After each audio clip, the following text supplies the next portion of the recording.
This special episode is an alternate version of a much earlier Debbie and Carrie episode that was originally part of its third season. But this will be placed in the show's fourth season. Links to the relevant videos are below in this video's description. Wow, this is absolutely amazing. What is it, Debbie? This is a report on YouTube about the content creator known as Oz Media. He used to be associated with the Illuminati, but they had a falling out and then he discovered he was in debt to her because of the house they once shared. So she threatened to foreclose on the house and thus make him homeless this month. But Oz had a fundraiser last Friday and his fans contributed over $25,000, more than enough to pay down the debt. That's awesome. I'm so glad he won. Maybe we should also send him money after we throw our long overdue wedding reception at the Tuscany Tavern. Oops. There is Principal Hernandez. Debbie Smith, you and Carrie Sims put that phone away and report to class. You may be married, but you are also still students in my high school. Go now, before you are counted as late. The day of the party arrives and people begin to gather at the Tuscany Tavern in anticipation of the event.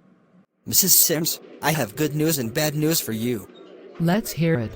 My longtime boyfriend Charles has accepted my marriage proposal. Congratulations. But that means I will have to quit working here to move to Dallas to live with Charles. So this will be my last week here. I wish you well, Michael. And I already have a possible replacement for you. Can you spend your last few days training her? Sure. When will she be here? Speak of the devil. I'm here to begin my training now. Jonathan and Tara, thanks for coming. Are you as excited as I am? Indeed, this may well be the happiest day of my life. For me, not so much. I sent a letter to my parents asking if they would meet me and Jonathan here. They did not reply. I guess I am no longer their daughter, as far as they are concerned. I was also rejected by my own family, so you should do what I did. Start a more loving family of your own. Inspired by your and Debbie's example, Eric and I have decided to get married as soon as we are both 18. That will be next year. So at what point did you decide he was the one for you? When he fought to stop his uncle from raping me. That proved he was loyal to me and therefore I would always be loyal to him. He and I complete each other. Welcome, Dale husband. Thanks for coming. I am glad to be here. These days, I relish an excuse to get out of Fort Worth for a weekend. Jack Watson, what are you doing here? You'd better not be drug dealing in this town. If you are, I will have to do my legal duty and arrest you. Relax. I have given up that practice and only do legal work now. I am still lobbying to have drugs decriminalized, though. This is my boss, Steve Miller. Jack and I are here to meet with Sandy Smith. Have you seen her? Not yet. The party inside doesn't start for another 30 minutes. Let me call her. Mrs. Smith, Steve Miller and Jack Watson are outside the restaurant and they say they want to see you. Should I let them in? Yes, I am expecting them. I will be arriving soon. Welcome, Mrs. Hudson. It is great to see you and your family again. Well, some of them. Where are your husband Daniel and your son Matthew? They both had other important matters to deal with, so they stayed in Los Angeles. We can still play for you, though. We just had to change the lineup of the band and can only play a limited number of songs. So you are a musician too? You never played before? No, but I decided to help the Hudson family anyway, so Daniel the scientist taught me how to play bass. It's really easy. Mostly you just have to stand at the back and pluck one or two strings repeatedly. Together, the bass and the drums form the rhythm section of the band. Drums can also be easy to learn, which is why I started drumming when I was a baby. I'm glad your eyesight was completely restored. As for me, I hope in another decade or so surgical techniques will advance enough to undo the deterioration of my own vision. Why are you losing your vision, Suzanne? Because of a genetic defect I was born with. The connective tissue in my eyeballs is slowly breaking down, making my corneas, lenses, and retinas increasingly useless. Eventually, My natural eyes may have to be removed completely once they start to collapse.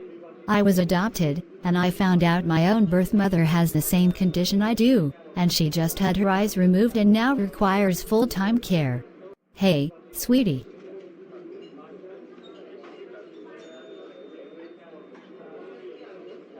I'm on the clock now, so I can't spend much time with you tonight, but thanks for coming anyway. Hey, I wouldn't miss this for the world. Is everything going well? Yes. At least no disasters yet. Mrs. Bentley is busy in the kitchen making lots of pizzas. We will bring them all out soon. All right. Attention all party goers. If you can hear me, raise one of your hands like this. All food and drinks will be on the house, but the offerings will be limited to pizzas and no alcohol will be served tonight. No alcohol, even if I'm willing to pay for it. It's her business, Jack, so she can make the rules as she pleases. It was my daughter and Carrie's idea. They were intending to ban alcohol from their wedding reception even before they got married, so I am honoring their request now. I understand. I just finished selling off most of my properties in and around Tulsa, and now the only property I have left is the nightclub Jack and I run. The one Rich had before me. It is the most profitable of all the business establishments I've ever owned. Carrie, I'd like to offer you and your wife a wedding gift. This is a check for $1 million. Why? To help pay for your remaining medical expenses. Or if that's not an issue now, use it to buy a new home for you and your wife. Or use it to pay for a college education. Thank you, sir. Attention all party goers. It's time to rock. We will now play our most recent hit, Comet Halley, a song that was originally put out by the European composer known as Stelredrin.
thanks for all of you for coming to this party. And now I have a happy announcement. In addition to this being a long overdue wedding reception for me and Debbie, it is also a wedding in itself. For my Uncle Jonathan and his love partner, Tara Conlon, who is also one of my best friends. Reverend Denton, will you do the honors? Of course. Jonathan Sims, do you take Tara Conlon to be your lawfully wedded wife, to love and honor for all the days of your life, in health or sickness, in wealth or poverty, forsaking all others, until death parts you? Tara Conlon, do you take Jonathan Sims to be your lawfully wedded husband, to love and honor for all the days of your life, in health or sickness, in wealth or poverty, forsaking all others, until death parts you? I do. Then by the power vested in me by the Unitarian Universalist Association, I now pronounce you partners in marriage. You may now kiss.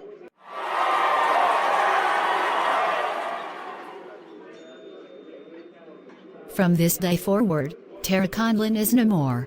I will be known as Tara Sims. I am proud to be a member of one of the most loving and beautiful families in the world.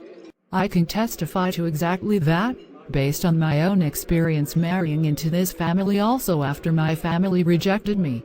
I am honored you chose us and you are my sister now. This is so wonderful. I can only hope the love we all share will last forever, Carrie. Me too. I certainly have no regrets being with you, Debbie. You are my everything.